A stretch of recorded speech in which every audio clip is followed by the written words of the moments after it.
LegalizeFreedom.com. Why are we here? Where do we come from? Where are we going?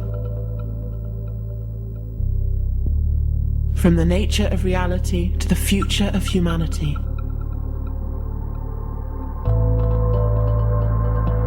Beyond politics, poverty and war. LegalizeFreedom.com.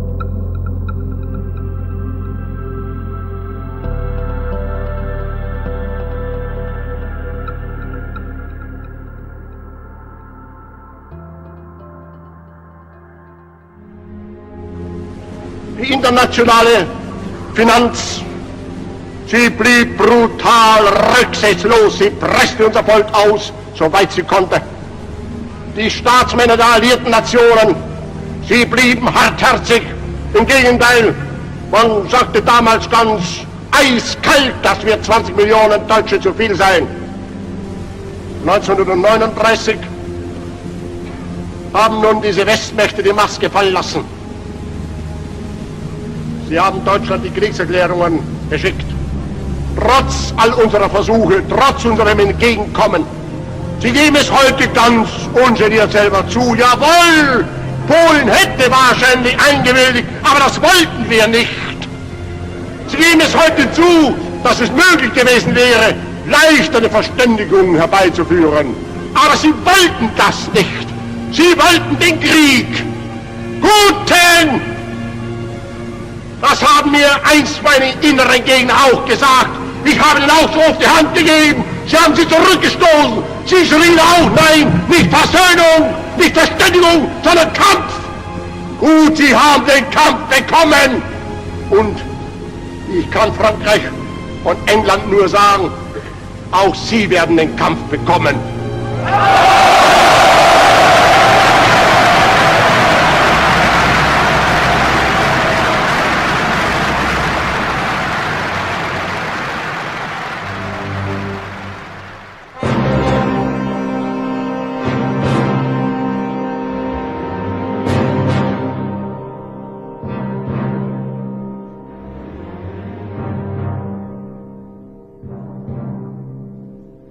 Greetings and welcome to the 100th edition of LegalizeFreedom.com. I'm your host Greg Moffat and my guest today is Thomas Sheridan, who joins us to discuss his book Walpurgis Night, Volume 1, 1919 to 1933. Did you know that Hitler feared a dormant demonic force residing inside the moon, which he believed somehow created and controlled human destiny? In Walpurgis Night, Sheridan, known for his work on psychopathology, mass hysteria and social engineering, for the first time tackles a historical subject using these concepts as a framework in which to re-examine the rise of the Nazi death cult and its legacy. Sheridan's research goes beyond the occult development of the Nazis by delving into the repressed Teutonic Häxan psyche, examining everything from the movies of the era to the political factions of 1919 who were invoking their own demons of death and destruction. The book takes into account every aspect of the Nazi occult, from fascination, otherwise known as eye magic, to word spells, to the sex magic rituals of the Third Reich. You'll never see history in quite the same way again, and you'll be left wondering if indeed the Nazis' Black-Häxan magic is still at work today. Hello and welcome, Thomas, and thank you so much for joining us again on LegalizeFreedom.com for this, the 100th edition. I'm delighted to be the 100th guest, and congratulations on making it this far. It's really amazing. No, well, thanks very much. I've been doing my best, being just basically, put one foot in front of the other, as they say, and just try not to move backwards. That's all you can really do. So today, Thomas, we're going to talk about your new book, Walpurgis Night, Volume 1, 1919 to 1933. Before we dive into that, just tell listeners a bit about your work in general, and then what brought you into being interested to write the book. Well, as most people know, I'm interested in psychopathology. That was my initial interest, having been, a graphic designer and communications consultant on Wall Street. Coupling that with my interest in social engineering and trying to see correlations between both. And so I done as much as I was ever going to do in that, if regarding psychopathology and regarding social engineering. But I decided then to turn that, using that work I had done in the past, as a template towards re-examining history, and in particular the history of Germany and the Third Reich and what led to it in a kind of a social psychosocial manner, to try and bring some understanding to it, because I was kind of, I just wanted to see if that template of the previous work I had done could be successfully overlaid on this historical period, and then perhaps new meaning found from that could give us a whole understanding of the situation at the time. Now, there's an early section in the book, where most interesting, where you talk about the notion of the artist as a seer, bringing into being somehow archetypally future events. Now, this is very relevant to the events that you detail in the book and what happened in Germany. So perhaps you could just explain a little bit about that concept. Well, as I've been saying for a while, going back quite a bit now, there's something about the creative process that kind of either creates or reveals a future vision. It's absolutely a magical process, but it comes with enormous responsibilities, especially if someone has an artistic power in terms of the numbers and the influence they can achieve. Carl Jung pointed this out too as well. In fact, he had a premonition, and he was also quite an accomplished painter, by the way. He had a premonition of the First World War, while Europe being swallowed in an ocean of blood running from the North Sea down to the Alps. And this directly came out of his kind of own artistic pursuit, and it was right before World War I. And this opened up the idea to him that there's something about the artist and the artistic process that not only gets a glimpse of future changes, but also can kind of predict them and even make reality. Now, we're getting into very deep subjects here about the nature of reality and the matrix and all this kind of thing, and quantum theory, but there definitely is a truth to that. There's definitely an aspect of change which is brought about in a kind of a magical, a magical kind of occult sense by the artist. And this is why governments and corporations have sought to control the arts and manipulate the artistic creative process in terms of corporate and social dynamics and things within their favor. Now, what happened in this early part of the book was I looked back to see what the gestation of the German, psychic breakdown that happened in the 19-teens, the teens in the 1920s and so on. And you see how big a part the arts played in it. For instance, the artist Franz van Stuck, very brilliant German painter, painted a picture of the wild chase of the Germanic Teutonic version of Wotan, which is their version of Odin, riding out on his horse, bearing an uncanny resemblance to the adult Adolf Hitler, laying waste across the land. And he painted this painting while Adolf Hitler was gestating in his mother's womb.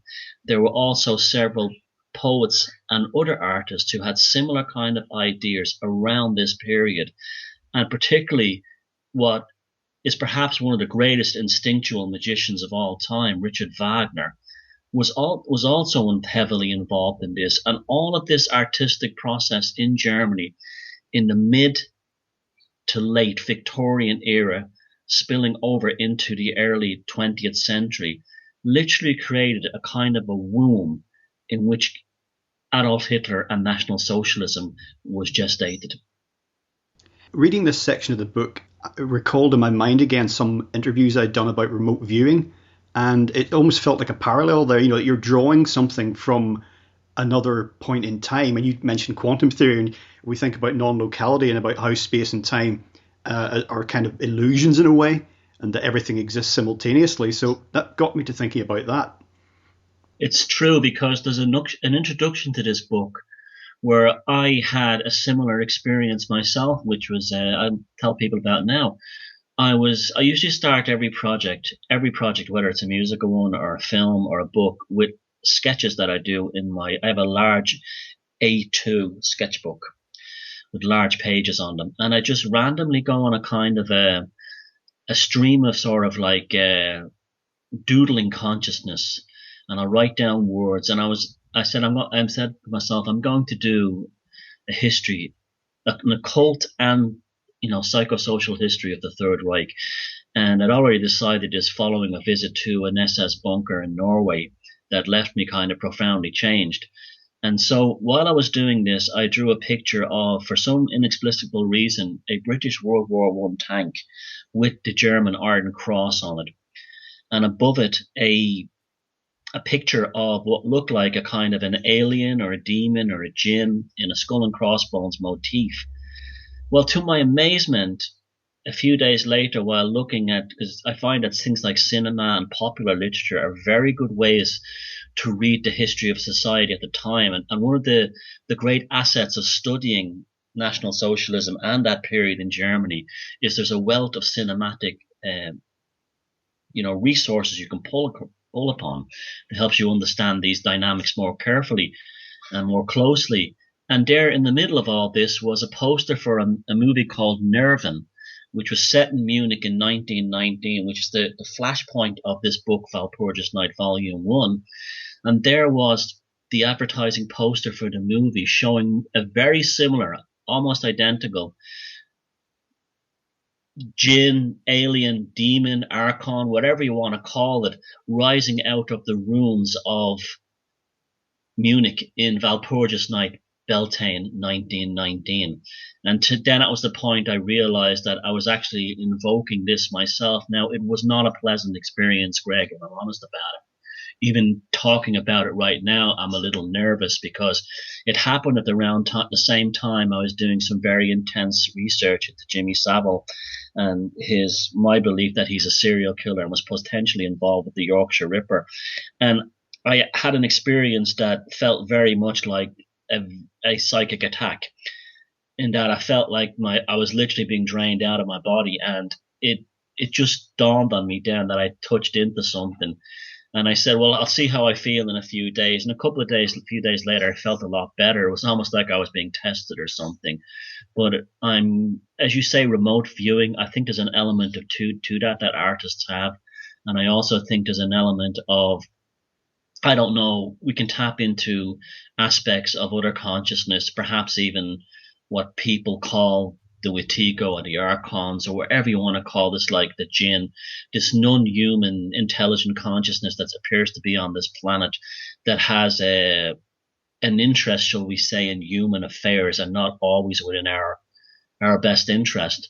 And I think that something happened, started to do this book, and I'm glad I did, because it was almost like the door was being opened to me, but at the same time I was being told, are you good enough to go through with this project? Do you have the nerven, to follow this through? So I was reading into the archetypes and the symbolisms and the synchronicities at a very, very deep level. And I do feel now that that's exactly what happened to me. And I think the book became a journey into the labyrinth of history in that manner. And the book would have not been so satisfying for me to write personally. I enjoyed writing the book immensely if I had not have had that initial kind of baptism of fire, whatever was behind it, whatever caused it. But it was an integral part of this journey, and it happened to me too. So it's a real experience, and it's a real phenomenon. It would be quite interesting to see that being adopted as a school text on the war. That would shake things up a bit. But the remote viewers that I've had on have basically said, we can all do this, and we kind of do it all the time. It's just a question of how tuned in you are. I had an expert on about synchronicity as well, and he said, look, your synchronous events are happening all the time. It just depends on if you're looking for them or not. So I think we all have these sort of abilities to transcend, space-time. And again, that's a whole other show in itself, really, that particular topic. But some of what you're saying also kind of triggers, and it's funny how often when I'm doing these programs, I get triggers that remind me of popular culture items. And I know we've talked about this before, but I started to think about The Shining just when you were speaking there, and about how the lead character, I can't remember the names now, but the writer, how he gets affected gradually, and also his son, how he's affected by certain presences. And it's I don't know, just what you were saying made me think about this, about latent abilities and about sensing events. To use the word here, before they happen, you'd have to even qualify that if you start thinking about quantum theory. Yes. The Shining is an interesting one. His name I think was Jack. The character was called Jack in the film. I can't remember his second name. But it's a very different story than the novel. The Stephen King novel, the actual house, the building itself has a kind of a dialogue and a voice. And it's incredibly racist, and it's actually monitoring, and its cognitive processes are written in the book by Stephen King. And it's almost like the building itself has become a repository for these entities, what do you want to call them, the jinn or whatever you want to call them. And I make reference to this in Walpurgis Night, talking about the Order of the Templars and the Occult compound on the banks of the Danube, where, as you said, affected, but I think it almost becomes an infection as well. It becomes almost like a mind parasite, like a consciousness parasite. And I do believe that Adolf Hitler, as a young man visiting Landsbahn Lebensfeld in the Order of the Templars compound, while he was at a very low point in his life, it was, trauma seems to aid infection. And Adolf Hitler, whatever kind of person he was prior to this, was absolutely affected in some way by his experience at visiting this building, which is an interesting synchronicity because it's a very similar situation to what happens in a cult compound. And Adolf Hitler entered into one at a very difficult and a very low point in his existence as a young man, seeking answers. And it seems to be that he got more than he was looking for. Before I leave the artist aspect behind, I was reminded yet again by a couple of other items when reading the early part of the book, and one was you'll know about this, the Illuminati card game from the 1990s, and a lot of cards in that deck, and just the sheer amount of information that's there, and a lot of the symbolism is quite uncanny. And also, I don't remember the guy's name, but there was an artist who painted 9/11 sometime beforehand. When I say painted 9/11, as I remember looking at the image several years ago, and it was kind of, planes flying into the World Trade Center. There's endless stuff regarding 9/11 like that. I even stumbled across a very strange one recently. Do you remember that band with Robert Palmer called The Power Station? It was members of Duran Duran, and they had a few hits in the 80s. They did a version of the T-Rex song, Some Like It Hot, and I was looking at the video of that, and behind Robert Palmer while he's singing are jets flying towards the Twin Towers. Well, it looks like the Twin Towers. So again, it seems, and that was recorded in the Power Station studios in Manhattan. Again, here's another example of it. It goes on and on, that the artist seems to so many of these things, when people see them, they say, oh, they were whistleblowing. Well, maybe they are in some cases, but I genuinely believe in the majority of the cases that they're actually, they're the musician or the filmmaker accidentally having this remote viewing of the future going on, and it's somehow infusing it into their work. And it's not until the event happens that we realize how blatantly obvious it is. There was an image circulated on the web, seems to be genuine, and this is a coincidence, you could call it a synchronicity, but it was a postage stamp featuring the World Trade Center towers. I can't remember when it was dated, but certainly prior to 9/11, and the postmark was of a jet airliner, and it was stamped on top of this postage stamp, and you can imagine the angle it went at across these two buildings, and that was just kind of, even if you can just write that off as pure coincidence, it's unnerving to look at. It is, and the better we get at looking at these things, and the more we kind of understand it, it's just like what Carl Jung said about the more you work with synchronicity, the synchronicity will work with you. I do believe that we're getting better and more astute in this alternative movement at kind of reading the global dynamics due to the fact that we're sort of going through a kind of a mystery school of our own, where we're recognizing symbolism and synchronicities, and we're actually becoming almost schooled in it by default. Now, you mentioned Wetiko a few moments ago. I had Paul Levy on, if people want to search that interview out and learn a little bit about where that comes from. But in your book, we're reminded again, and this sometimes comes up in conversations about the events, the Nazis and the Third Reich, this notion of evil.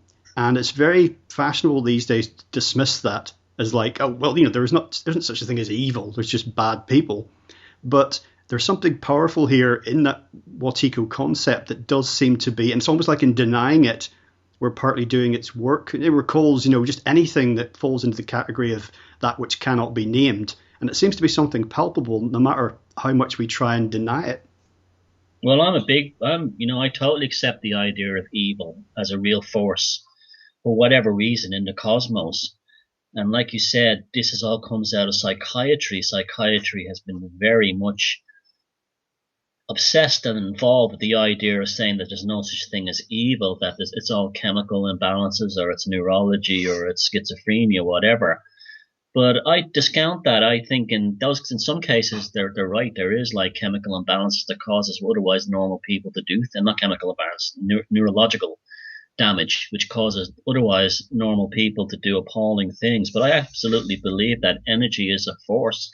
As Johnny Rotten said, anger is an energy, but I also believe that evil is an energy. It's an energy that can be harvested. It's a very powerful energy, and it becomes highly intoxicating for people who become involved with it. This is why black magic is much more commonly used, what we want to call black magic, by the elites all through history, because the sheer powerful energy of black magic and working with black forces produces much more instant results.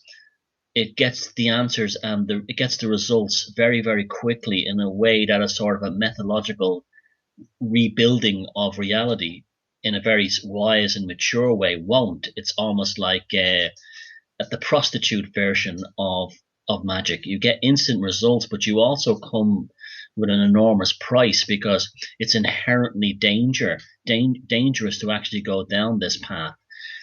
Black magicians may get instant results, but they're also playing in a very high stakes game as high rollers, and anything can go wrong. And I think what happened to the Third Reich, which ultimately, to me, when you strip everything down, was an occult movement. It played that game to the nth degree, and it backfired with just as much force as what was put into it. Evil is almost like the plutonium of sort of like non-material energetic forces. It has incredible power, but it's incredibly volatile and unstable, and nobody has learned to successfully work with it yet. What are your thoughts on the idea of an entire war as basically a magical ceremony, as a blood ceremony, a sacrifice? Well, I certainly believe that's what World War I was. I'm not sure about World War II, but World War I most certainly was. It was loaded with occult symbolism, even how it ended the 11th month of the 11th hour of the 11th day. Even though World War II was much more horrific and had much larger implications on the geopolitical reality of today, there seems to be an inherent obsession among the royals all over Europe, not just in the UK, not just the British royals, but also even the Dutch, and even the powerful remnants of the royal families of Germany, which are still very much a force in the world, even though Germany is a republic. They love celebrating World War I. There seems to be a huge sort of ritual around the cenotaph in London. It seems to be an almost like a kind of a religion has been based up around World War I. That's another reason I wanted to get this book out in 2014. It's the 100th anniversary of the beginning of what they called the Great War, which was absolutely caused by the royal families of Europe involved in certain alliances due to relationships between royal houses and dynasties. And the millions who died in the trenches, both on the East and Western Front, happened as a result of royalty. And that's probably why I think royalty to this day celebrates, and they don't memorialize World War One, they celebrate it. And they seem to be charged by it or something, because it was almost like that was their biggest moment in history.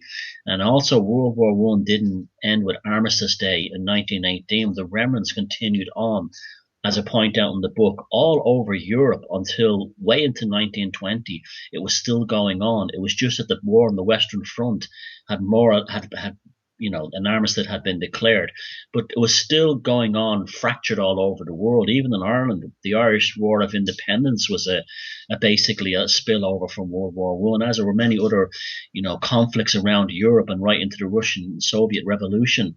It never ended on the day they said. Only the armistice did, and I believe that World War One was ultimately the initial magical spell that launched the 20th century. And being black magic, it's why we've had so much chaos in the 20th century, because it unleashed forces that I don't even think the elites themselves can control. Well, this year so far, I've absolutely seen commemorations of the so-called Great War billed as celebrations. And my instinctual reaction to that is the same as it's always been, right from when I was at school and first became aware of the wars, and there was Poppy Day, laying wreaths at the cenotaph and all of that. And my gut reaction was, look, we need to forget this, not to actually keep reliving it. But then, of course, people say, if you forget history, you're doomed to repeat it. By forget, I don't mean memory hole it, but this ceremonial reliving of it is not healthy. And I apply that also to the Holocaust, which took place during World War II. I'm not Jewish. It's not my place to say how, people would wish to commemorate or otherwise. But just my feeling in my heart and my gut is that keeping this alive, now, of course, there's political and other reasons for doing so as far as the Holocaust is concerned, but putting those aside, for me, it's like reliving, a rape or some other sort of trauma, reenacting it almost to the point where it can't be healthy psychologically. It's harvesting energy for somebody or something is harvesting energy from this reliving of the trauma. I mean, when Queen Elizabeth and Prince Philip visited Dublin and Ireland a couple of years ago, the first, visit by British monarchies to the Republic, a lot of it was about, bringing the south of Ireland into the kind of World War One memorials, and so much of it revolved around that. I never saw anyone in the south of Ireland wear a poppy, and now they're all doing it now. So that actual sort of like grief tourism, or whatever you want to call it, trauma tourism that was brought to Ireland, is now part of our culture in the south of Ireland too. And this cannot be happening by accident. This has to be producing energy that's being harvested somewhere. I always think of that film Quatermass 3, the 1979 version with John Mills, where an alien force, well, they just say an alien force, doesn't necessarily mean it's on another planet, is actually harvesting the human race at these megalithic sites around England. And how they do it is they caused social breakdown within the United Kingdom, to the point where people are living in constant fear, and then the aliens develop a cult and begin harvesting the life energy of the young people. And that's exactly what happened with the Nazis. They did exactly the same thing. This energy just seems to be harvested in enormous quantities, and then it leaves this planet. I would like to know where that goes. And I think there's a lot of truth to the fact that there are other forces within this cosmos, on this planet even, that do feed off this energy, whether they're the powerful and the elite that are living here, or whether they're like some kind of consciousness parasite that exists outside our perception. But there's tremendous proof that goes on, because there makes no sense why humans are forced to fight wars on these colossal scales, or mismanage resources to the point where people die of starvation in large numbers. It cannot just be a political mandate. It cannot just be a sectarian or nationalist mandate. Well, talking about Quatermass, I mean, I don't know if Nigel Neal wrote all the stories, but That's him. And now there's a guy who does some interesting writing in terms of the concepts and things he puts in there. For example, he wrote, as much as I like the first Halloween film, John Carpenter, it's a great little shocker. The only interesting film in the series in terms of ideas is Season of the Witch, Halloween 3, with a screenplay partly cooked up by Nigel Neal, somewhat watered down, apparently, because it was too bleak. Nigel Neal's response was, I don't give a fuck. That's what he said, because I don't care if it's got a happy ending. It's not meant to have a happy ending. But I don't know if you're familiar with that film, but that's got all sorts of ideas about reclaiming the true meaning of Halloween, in the sort of Irish tradition, as a blood sacrifice. Yeah, I'm a huge fan of that film. I've seen it many times and I've examined it. It even dabbles with it actually shows the idea of transhumanism and the police state. The town in California where these sort of like Irish druids are kind of like living as a kind of an Amish community, making these Halloween masks. It's filled with closed circuit television cameras that follow everyone's move. The head of the community, I can't remember his name right now, it escapes me. He basically is like a kind of a god in this town. He runs the hospitals as well as the factories and everything else. Is it Conor Cochran? I think it is. Yeah, Conor Cochran. That's it. And it's a superb film, and I think it's one that everyone should see. Another thing in that line of sort of, you want to call it fiction, that kind of reveals these kinds of ideas to us. It would be like the Dennis Wheatley novels as well, goes along the same line, particularly The Devil Rides Out and To the Devil a Daughter, both of which were made into excellent movie versions. But they kind of have shown what has transpired in everything from like Catholic child abuse and bizarre behavior in convents, all the way to what goes on behind the doors of stately homes in England and what they get up to. I do believe in the case of Wheatley, he was like a whistleblower, that he did actually, know about these things because he was so well up in British society and so well connected. Again, fiction can be often as revealing as the truth, and sometimes can be a very powerful conduit towards finding it. Yeah, Wheatley was surprisingly involved in the war. He was called in on a sort of consultancy basis, and I know we had a little chat previously about this, and I've only read one volume of his autobiography, 3 volumes of it, but I'd be most interested, in the light of reading your book, to go back and try and find the first 2 volumes of his, just to see his take, which goes right back to the late 1800s through to 1919. I think the first edition, or the first volume of his autobiography, ends in 1919, which is interesting. And of course, we had a brief chat as well about his Nazi occult novels, of which he wrote at least 2. And so, yeah, that was another guy that was subconsciously or otherwise imparting ideas, information, archetypes, concepts. There was more going on there than just pulp fiction. Even on the dawn of the British military involvement in World War II, Lewis Spence, who was like a great occultist and folklorist, he's written some great books on the occult history and the folklore of Germany and other countries and Celtic folklore.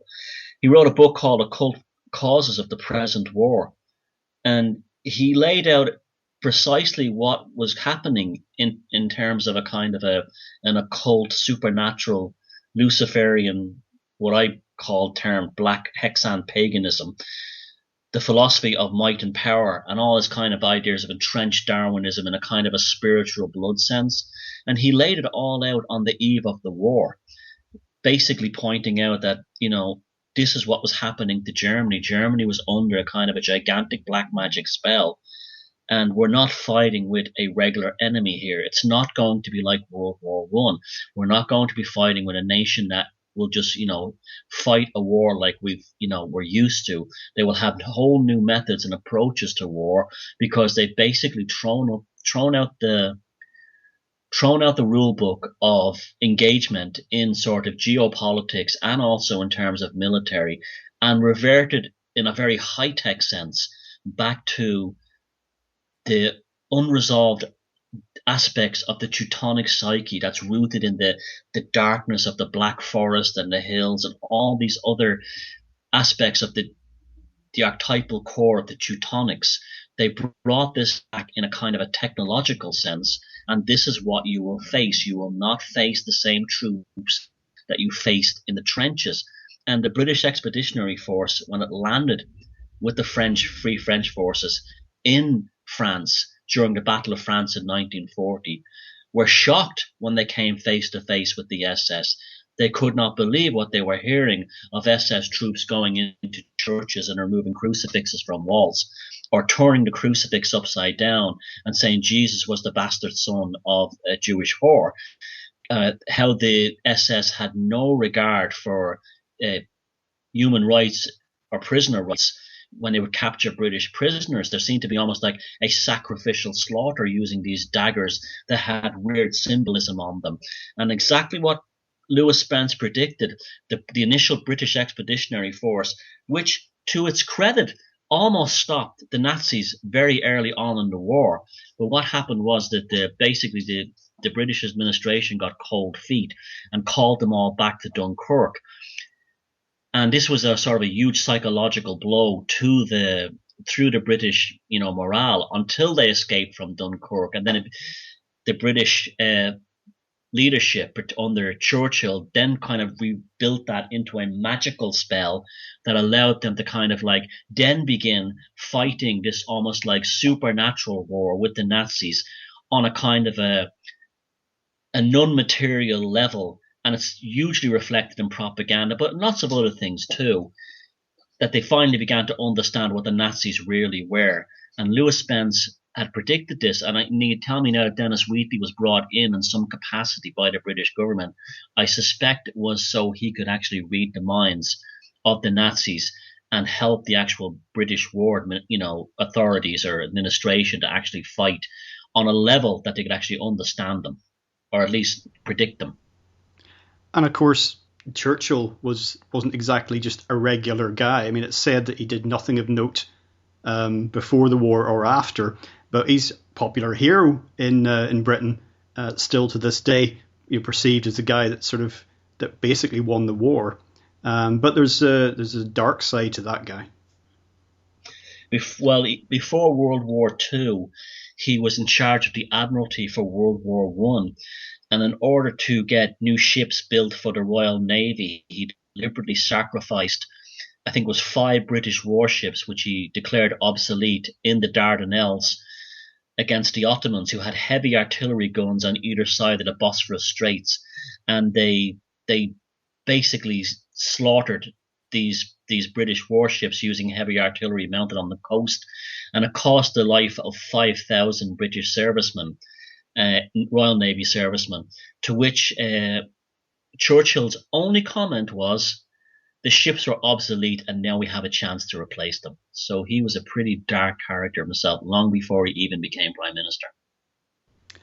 The book that you mentioned a few minutes ago, The Occult Causes of the Present War, I went looking for that after reading about it in your book, and the original editions were hideously expensive. But I was interested to note that a new edition has just been written. Nice, a new cheap edition has just been reprinted this year. And on the information page, Amazon, it says it's because it's considered culturally important. Interesting, isn't it? After this point, it's come out. I bought that version. It's like one of these cheapo books, and it's actually a very good read. But it is strange how they suddenly, after all these years, decided to bring that one out. And also, Lewis Spence's work is being discovered, not just only in that, but also his contribution to other things like folklore and general books on magic and the occult. So it's interesting how it happens on the 100th anniversary of the end of World War I. The synchronicities surrounding this book, I have to say, have been quite remarkable. The people I've met on the way, the opportunities that have opened for me, and just the information that's fallen on my lap, really obscure books that can't be found online. I couldn't, they're not on Amazon. And I'd walk into a secondhand bookshop here, and there it was on the shelf. It was a very interesting process writing this book, I have to say. There was things like that happen constantly. Just talking in terms as we have about numerology and symbolism and the importance of all these little aspects and details to this story that most people just don't even notice. For example, the the Great War ending on the 11th hour of the 11th day, the 11th month. You mentioned that briefly a while ago. Now, to someone like me, and probably you, and probably most people, it's kind of like, just end it as soon as we can. What does it matter what time it is, what day it is? Just stop the slaughter as quickly as possible. Let's get this resolved. Why would you delay a month or a day or even an hour just so you could? And as you pointed out, it didn't really end then, but there was still a significant marker point. But of course, we're dealing with different types of consciousness, different types of people here, really. Yeah, right until the very end. I'm talking about like literally 15, 20 minutes before the armistice was declared, they were still sending British soldiers over the top into German machine gun barrages. 15 minutes later, they would have survived the war and lived. That's not normal behavior. Normal human beings do not behave like that. Any officer or general, with any sense of human decency would not order an assault on the German positions in the final days of the Western Front, final minutes of the Western Front, out of human decency, knowing full well that, in 20 minutes or so, there's going to be an armistice declared and the war is over. This is not normal. This is not how normal human beings are. And again, we're dealing with people who are very, very different than us. They've almost become a different species, and it's incredibly psychopathic, and it's a warning that we always must heed from history, that we cannot trust our authority figures to have the interests of human beings at heart. Specifically, even when they declare a war, even that, like, I would, that 11th hour, the 11th month, the 11th day, that was done for definitely occult reasons. There was a large number of Freemasons involved within the British and the German High Command, and they picked that number for occult reasons. I don't know the specific reasons why, but that happened for a very specific reason, and they were still involved in slaughtering, regular troops right till the last moment. I think the image of the Christmas Day football match between the Allies or British, whatever it was, and the Germans is kind of reflects a little bit more about what people are really like given the chance. But reflecting on what you're just talking about a spell being cast here, one of the big questions is, of course, with regards to the rise of Hitler and the events of the Second World War, is how could so many people have been taken in? The idea that, the entire German nation somehow lost their minds, lost their senses, allowed this sort of demon to assume the position of power that he did. But of course, as you're pointing out in the book, this wasn't just a case of people, dropping their moral sense. And it happened long before Hitler even came on the scene. This had been going on for a while. A need for what was termed a Freie Christus, or an Aryan or a German Christ, a new Christ, was infused and kind of like bombarded into the German consciousness for decades prior to even the First World War.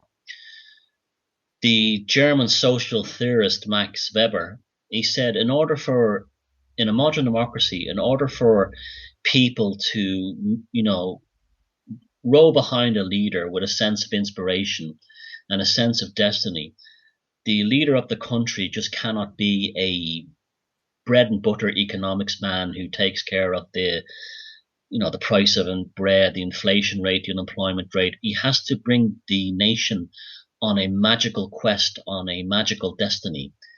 And he said this would be the only way that democracy would ever survive, is that it produces these kind of leaders. And Germany, more than any other country, needed that badly because of the unification of Germany by Bismarck in the 1850s and 60s. The Germans became a large nation, basically a superpower at the time, made up of many, many different states and principalities, with Prussia being the dominant power force within there. And the Germans never fully felt united. It's a good lesson to learn today in regards to the European Union. Although the Germans were linguistically linked, and in some cases culturally linked, but the culture between the north and south of Germany would be very, very different. And so, as would be their versions of German that they would speak between, say, Prussia and Bavaria, Weber maintained that Germany, more than any other any other society needed this kind of like warrior king to lead them on this path of Germanic destiny. So these things were already infused within people. When, Germany basically did not lose World War One, they were shafted. They signed, they agreed to a peace treaty, a settlement, but they did not agree to a surrender. By the time the Versailles Treaty came along, the French and particularly the American aspect was quite interesting. There was a lot of born again Christians in the Woodrow Wilson cabinet who were like seen to be pushing these early ideas of Zionism and so forth into these talks and these agreements. And it was almost like they were going to use Germany to do this. At the same time, the French were particularly mean-spirited, and they just wanted to punish the Germans excessively. This was followed by what they called humanitarian loans, which were no such thing. They were like the IMF of their day, where American and British banks gave large amounts of money to Germany and told them it was a humanitarian loan once you pay it back. This caused enormous resentment. At the same time, too, the Bolsheviks were flooding Germany with revolutionaries, and there was a couple of uprisings in 1919 in Berlin, and particularly the pivotal one in Munich. The Soviets, the Reds, the Bolsheviks who declared these Soviets, had behaved particularly appallingly to the Germans, and the fact that many of them are Russians didn't help either. It stoked a hatred of Russia and the East that happened within Germany in the 1919 period. At the same time, there was an enormous psychic shock going on because of the carnage of the war and because of what had happened this country. Now, Germany in 1919 would have looked very similar to how it did in the Middle Ages. The cities would not have been marginalized, with the exception of Berlin. Most of them would have looked like what we consider to be typical Teutonic architecture and social structures going right back. So it was still visually, aesthetically, a kind of a Middle Ages world that many Germans lived in. Even though they were modern, even though it was very progressive, particularly in Berlin, the majority of Germans were not like that. They were a very deep people, a very conservative and traditional people. At the same time this happened, you had these sort of pseudo-intellectual cultural Marxists and extreme liberals in Berlin acting as a kind of an intelligentsia, a kind of an elite who were pushing social and cultural reforms within Germany that the majority of German people were not ready for yet. And they were deliberately taking advantage of the psychic fallout from the effects of World War I and the Versailles Treaty. And this made the Germans increasingly, shall we say, agitated as the decades went by, as the years went by.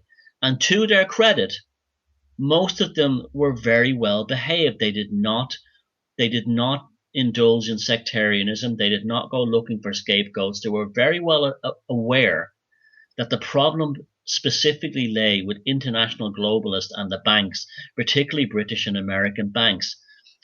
And this resentment built and built as various things took place. For instance, French and Belgian troops deliberately put Black African troops in the Rhineland in order to intimidate German citizens. And what would happen would be things like German girls would have babies with these Black African soldiers. In most cases, there would be romances, but in some cases, there would be rapes.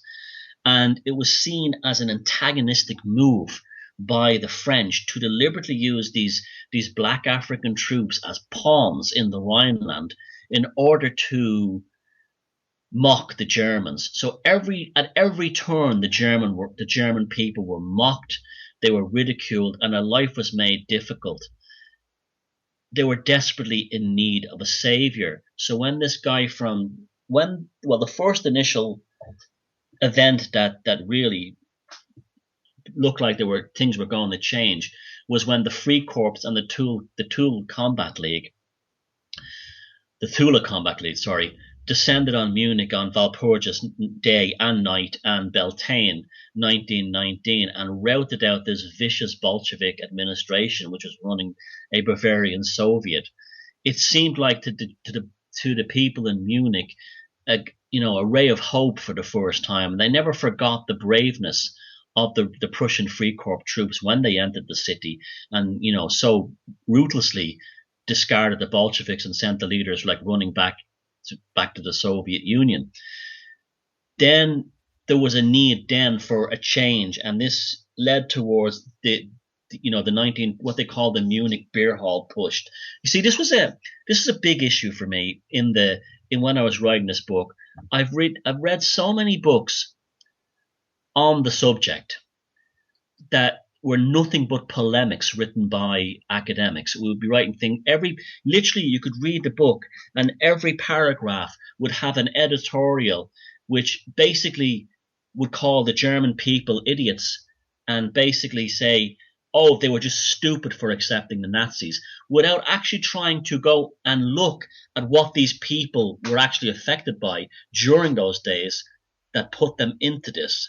Now, Adolf Hitler, I'm not defending Hitler, but what they called the beer hall push, this uprising when Adolf Hitler declared a revolution in 1923 in Munich on the 9th and the 8th and 9th of November, 9/11. This also appears these weird dates also appear all over this story as well. That took tremendous bravery by Hitler. It did, and by the leadership of the National Socialist Workers' Party to actually do what they did. When martial law was declared in the city, they went into the beer hall. Hitler fired a revolver into the ceiling and said the national revolution has broken out. Let's march on Berlin and overthrow the criminals in central government. The local administrations panicked, and the next day Hitler, I have to say, the theatrics that he invoked was quite remarkable.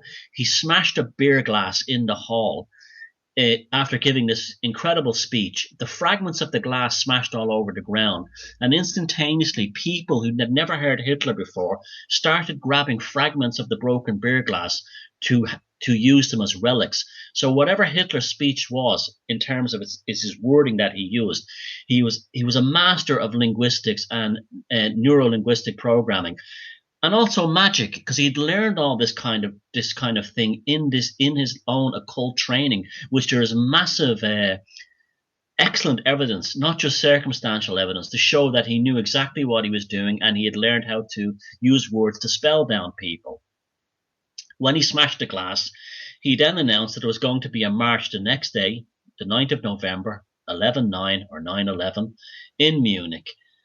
This was an incredible risky gamble that he was doing. And we all know what happened. They went on a march. The police and the militia fired on them. Several Nazis were killed, including the ones on either side of Adolf Hitler, who was front row and center and could have very easily been shot. And stories circulated that he had fallen to the ground. He jumped to the ground as a coward. He hadn't. The man next to him was shot and grabbed Hitler by the lapel of his trench coat and fell to the ground and dragging Hitler down, the dead man's grip kind of thing with him. When people in Munich saw this and saw Hitler's incredible bravery marching into basically certain death, alongside Rudolf Hess, Ernst Röhm, and the rest of them, it left a huge impression on them, because what they saw then in their, they were, forget the National Socialism, forget the policies, put all that stuff aside. What they saw was exactly what Adolf Hitler was trying to portray: Teutonic knights who had come to rescue Germany. And it left such a deep impression on the citizens of Munich that it was only a matter of time before Hitler, from that point on, specifically after he went into Landsberg prison and began writing Mein Kampf, would become Chancellor of Germany. It was a textbook piece of theatrical magic. And the term beer hall pushed is used to almost diminish it. I'm not defending Hitler and his policies, but I will say when I was reading the accounts of the Munich push on the 8th and 9th of November, there's absolutely no doubt that Adolf Hitler and the National Socialists, the NSDAP inner party, did an enormous risk, took part in an incredible roll of the dice. And what they achieved that day literally began a kind of a chain reaction. Well, that would happen until the next 10 years, until they assumed power in 1933, where they basically were finding that missing Teutonic Night that every German longed for after the humiliation of the Versailles Treaty, and brought them into manifest in terms of a political movement as more and more horrors and, basically crimes, international globalist crimes, were inflicted upon the German people. It was a very interesting symbiosis that, as much as Hitler and the National Socialists were coming to power, the globalists and the international financiers were deliberately stoking and attacking Germany, almost as if to bring him onto the national stage. It's the most interesting thing. But this is what happened. People were destroyed in the midst of, we're talking about people who were actually, if a horse was shot in the street, were going out with knives and cutting the flesh off the horse because it was the only food they could get. Going from that and being so lost, and then seeing this kind of like this as Max Weber had predicted, a warrior king emerging in Germany. It was the perfect antidote they needed, and they didn't really particularly care about his anti-Semitic policies or his military objectives. They just wanted some kind of salvation for the Teutonic soul, and he delivered it. And to put it into simplistic terms, that they were stupid, and Hitler and the Nazis duped them. And unfortunately, that's the majority of how these academic texts literally portray what happened in Germany between the First and Second World War, is a gross distortion of what actually happened. That concludes part 1 of our interview. Be sure to tune in next week for part 2. If you enjoy the show, please check out the website. That's legalizefreedom.com, legalize-freedom.com, where you'll find an archive of programmes offering alternative views on a wide range of topics, including world affairs, politics and economics, science and technology, religion and spirituality, conspiracy, and alternative history. You can also browse and buy a range of books and DVDs from our guests, and if you're feeling generous, make a donation to help keep the site up and running. Until next time, I'm Greg Moffat, and you've been listening to legalizefreedom.com.